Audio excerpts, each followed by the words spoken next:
Content warning: the following response contains controversial opinions and commentary. What's crackin', fight fans? Uncle Ace here, and boy oh boy, do I have a doozy for you today. Hold on to your sombreros, because we're diving headfirst into the spiciest matchup since my wife's last attempt at making chili. Canelo Alvarez vs. Edgar Berlanga, set for September 14th. That's right, folks, it's Mexican Independence Day weekend. And instead of freedom, we're getting a fight that's got more question marks than the Riddler's pajamas.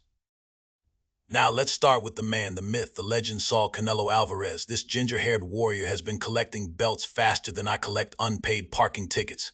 He's faced everyone from Gigi Bivol, from Plant to Saunders. Hell, at this point, I wouldn't be surprised if he challenged Father Time himself to a 12-rounder. But here's the kicker: after all these tough fights, after proving himself time and time again, Canelo's decided to take on Edgar Berlanga. I haven't seen a mismatch this big since I tried to arm wrestle my mother-in-law. Don't get me wrong, Berlanga's got potential. He started his career with 16 straight first-round knockouts. That's impressive. It's like he was allergic to the second round. But let's be real here, folks. Since then, he's looked about as threatening as a kitten in a thunderstorm. His last few fights have been softer than my belly after Thanksgiving dinner. And now he's stepping into the ring with Canelo. That's like sending a chihuahua to fight a pit bull. But here's where it gets interesting, my dear viewers. This fight isn't just about what happens in the ring. Oh no, it's about the business of boxing. And let me tell you, it's shadier than a palm tree on a sunny day. You've got promoters playing chess while the rest of us are playing checkers. They're serving us a hamburger and calling it a steak. Let's talk about the elephant in the room, or should I say the cinnamon-colored cash cow. Canelo's been criticized lately for taking easy fights. But can you blame him? The man's been fighting killers for years. He's earned the right to have a few tune-up fights. But Berlanga?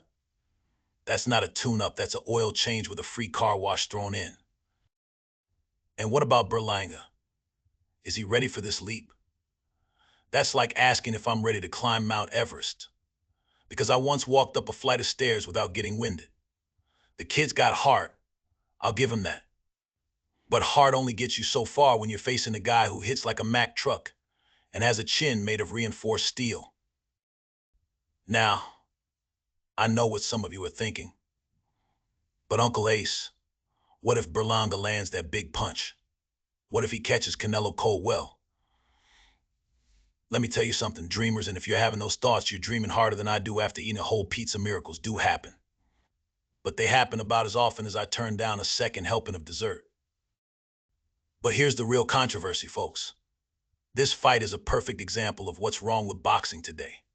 We've got a sport where the best rarely fight the best, where marketing trumps merit, and where a guy can get a shot at the pound-for-pound king based on what exactly? A string of fights against guys I wouldn't pick to spar with my grandmother. And let's not forget about the pay-per-view price tag they're gonna slap on this puppy. I bet it'll cost more than my first car. They're gonna ask us to shell out our hard-earned cash to watch what could very well be a glorified sparring session. It's like paying for a 5-star meal and getting served a TV dinner. But you know what? We're gonna watch it anyway. Because that's what we do. We're boxing fans. We're like goldfish. No matter how many times we get disappointed, we keep coming back for more. We'll sit there, beers in hand, hoping against hope that we'll see something spectacular. And who knows? Maybe we will. Maybe Berlanga will shock the world. Maybe pigs will fly and hell will freeze over too. So what's Uncle Ace's prediction? Well, I'd say Canelo by whatever he wants, whenever he wants. But hey, I've been wrong before. Once in 1986, I thought I made a mistake. Turns out I was wrong about that too. Now, listen up, you beautiful boxing addicts. If you've enjoyed Uncle Ace's ramblings half as much as I've enjoyed my morning coffee Irish, of course, then do an old man a favor. Smash that like button harder than Canelo's gonna smash Berlanga's dreams. Drop a comment and let me know if you think I'm right on the money or if I finally lost my marbles. And for the love of all that's holy in this crazy sport, subscribe to the channel. Uncle Ace has got more hot takes than a jalapeno farm, and you don't want to miss out. Remember, in boxing, just like in life, it's not about how hard you fall, it's about how fast you can get up and order the pay-per-view. Until next time, keep your guard up and your wallet open. These promoters are coming for both. Uncle Ace out.